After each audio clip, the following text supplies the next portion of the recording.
السلام علیکم ورحمۃ اللہ وبرکاتہ نحمدہ ونصلی علی رسولہ الکریم اما بعد فاعوذ باللہ السمیع العلیم من الشیطان الرجیم بسم اللہ الرحمن الرحیم ووصینا الانسان بوالدیہ حملته امہ وہنا علی وہن وفصالہ فی عامین ان اشکر لی ولوالدیک الی المصیر۔ گزشتہ درس میں والدین کے ساتھ حسن سلوک کے حوالے سے ہماری بات چلی، جس میں ہم اس بات کو سن چکے ہیں کہ والدین اگر غیر مسلم بھی ہوں پھر بھی ان کا احترام کرنا ہے، دنیاوی اعتبار سے ان کی ضرورتوں کو پورا کرنا ہے، لیکن اگر وہ دینی اعتبار سے ہمیں ٹارچر کریں اور دین اسلام کو چھوڑ کر کسی اور مذہب میں جانے کی ضد کریں یا اصرار کریں، سختی کریں، تو اس بات پر ان کی اتباع نہیں کرنی۔ آج کا درس بھی اسی سلسلے کی کڑی ہے۔ جو آیت میں نے تلاوت کی ہے، اللہ تعالیٰ فرماتے ہیں کہ ہم نے انسان کی طرف اس بات کی وصیت کی، انسان کو اس بات کا حکم دیا کہ اپنے والدین کے ساتھ حسن سلوک سے پیش آ۔ بے شک اس کی والدہ نے اسے دکھ در دکھ اپنے پیٹ میں رکھا، اس کو سہا، برداشت کیا، پھر اس کو جنم دیا اور پھر اس کو 2 سال تک مسلسل دودھ پلایا، اور ہماری طرف سے یہ حکم ہے اسے کہ ہمارا بھی شکر ادا کر اور اپنے والدین کا بھی شکریہ ادا کر۔ بہت بڑا سبق ہے، بہت بڑا سبق۔ والدہ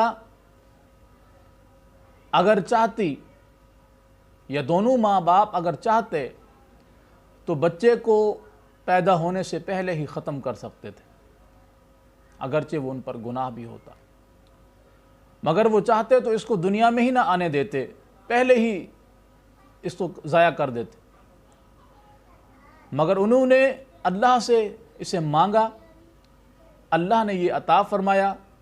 والدہ اس ذمہ داری کو نبھاتی رہی اور 9 مہینے یا اس سے کم و بیش عرصہ اپنے پیٹ میں اسے رکھا۔ باپ بھی اس کا اور اس کی والدہ کا ہر طرح سے خیال رکھتا رہا۔ بالآخر اللہ نے رحمت کی اور یہ دنیا کے اندر آ گیا۔ پھر جب دنیا کے اندر انسان آ جاتا ہے، یہ رو رہا ہوتا ہے، دنیا والے ہنس رہے ہوتے ہیں، خوش ہو رہے ہوتے ہیں اور ایک دوسرے کو مبارکباد دے رہے ہوتے ہیں۔ پھر اس کی خوراک کا بندوبست کیا جاتا ہے، پھر اس کے رہنے کا بندوبست کیا جاتا ہے، اس کی سردی اور گرمی سے اس کو کیسے بچانا ہے اس کا اہتمام کیا جاتا ہے۔ الغرض کے ماں باپ اپنی نیندیں حرام کر دیتے ہیں، اپنا سکون ختم کر دیتے ہیں اپنے بچے یا بچی کی پرورش کے لیے۔ رات کو اٹھ کر والدہ اس کی خدمت کر رہی ہوتی ہے۔ ماں کے پیٹ کے اندر بھی انسان تھا تو اللہ رب العالمین نے وہاں پر بھی اس کی خوراک کا بندوبست کیا۔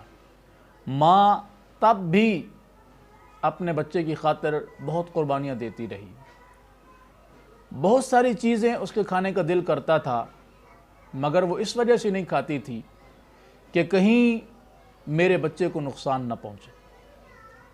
بہت ساری چیزیں اس نے اپنے بچے کے لیے چھوڑ دی،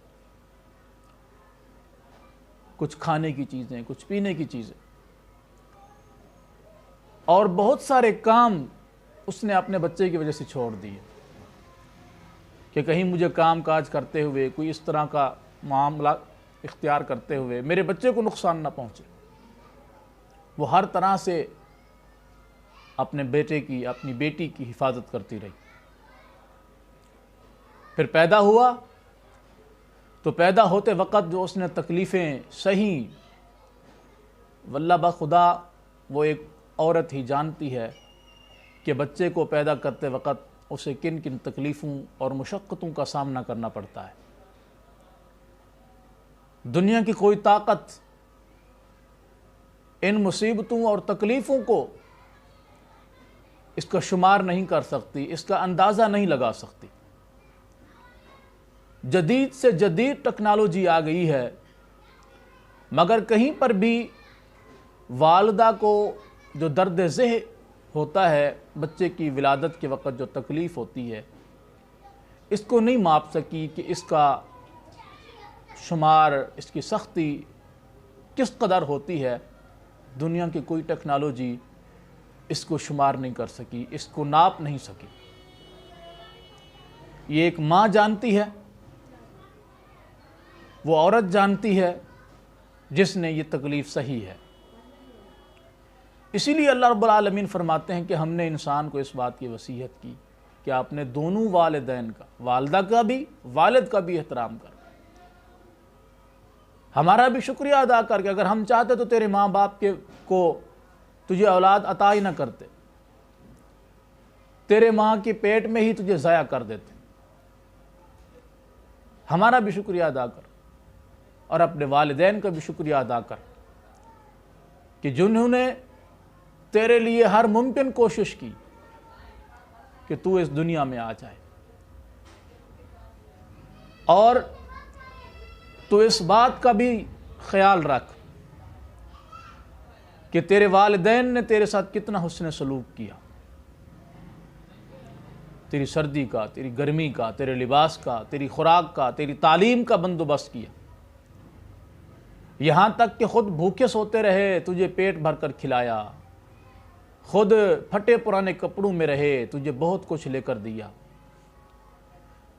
باپ اوور ٹائم کر کر کے، محنت مزدوریاں کر کر کے لاتا، ماں بنا کر کھلاتی، تجھے پہناتی، تجھے نہلاتی، تیری ہر طرح سے خدمت کرتی۔ تو آج اپنی والدہ کے ساتھ کیا کر رہا ہے، اپنے والد کے ساتھ کیا کر رہا ہے؟ ماں باپ اولاد کے لیے جنت بھی ہیں، جہنم بھی ہیں۔ اگر کوئی انسان اپنے والدین کی خدمت کرتا ہے تو یہ والدین اس کے لیے جنت ہیں، اور اگر کوئی انسان اپنے والدین کی خدمت نہیں کرتا، فرما برداری نہیں کرتا، تو یہ والدین اس کے لیے جہنم ہیں۔ اب یہ انسان کے اوپر منحصر ہے کہ وہ جنت میں چلا جائے یا جہنم میں چلا جائے۔ والدہ اتنی تکلیفیں برداشت کرتی رہی تمہارے معاملے میں، میرے معاملے میں، ہر کسی کے معاملے میں، اس کی والدہ اس قدر مشقتوں سے گزری کہ ہم اس کا حساب ہی نہیں کر سکتے۔ ہم نے بچپن میں سوتے ہوئے جاگتے ہوئے پیشاب کر دیا، وہ خود بھی ناپاک ہو گئی، اس کو پریشانی ہوئی، بستر گیلا ہو گیا، وہ خود اس پر سوئی لیکن ہمیں سوکھے بستر پر سلایا، رات کو اٹھ اٹھ کر ہمیں دیکھ رہی ہے، ہماری سانس چل رہی ہے کہ نہیں، ہم ٹھیک ہیں کہ نہیں۔ ہماری طبیعت خراب ہو جاتی تو دونوں تڑپ اٹھتے، ہم چیخنے چلانا شروع کرتے، دونوں کی نیند حرام ہو جاتی۔ مگر کبھی انہوں نے یہ نہیں سوچا کہ ہمیں اٹھا کر باہر پھینک دیں کہ تنگ کر دیا ہے اس بچے نے ہمیں۔ غصہ آتا، سب کچھ آتا، مگر پھر بھی وہ شفقت سے، کیونکہ وہ جانتے تھے کہ ہم اس قابل نہیں ہیں کہ اپنے لیے کچھ کر سکیں۔ ان تکلیفوں اور پریشانیوں کو بھی انہوں نے برداشت کیا تاکہ ہماری پرورش میں کوئی کمی نہ آئے۔ باپ نے دن رات محنت مزدوری کی، لوگوں کی گالیاں سنی، لوگوں کے تانے سنے، اور سردی گرمی کا خیال رکھے بغیر محنت کرتا رہا تاکہ ہمارے لیے بہتری ہو سکے۔ ہم نے جو خواہش کی، جو فرمائش کی، وہ پوری کر سکتے تھے تب بھی، نہیں کر سکتے تھے تب بھی انہوں نے کوشش کی وہ چیزیں ہمیں مہیا کرنے کی، ہماری خوراک کا بندوبست کیا، ہماری تعلیم کا بندوبست کیا، غرض کہ ہمیں ہر وہ چیز لا کر دی جس کی ہم نے ضد کی، اگرچہ وہ جانتے تھے کہ کون سی چیز ہمارے حق میں بہتر ہے اور ان کی دسترس میں ہے کہ نہیں، مگر اس کے باوجود وہ ہمارے لیے ہر ممکن کوشش کرتے رہے۔ کیا کیا قربانیاں دی ہمارے والدین نے ہمارے لیے، اس پر انشاءاللہ اگر گفتگو جاری رہے گی۔ والسلام علیکم ورحمۃ اللہ وبرکاتہ۔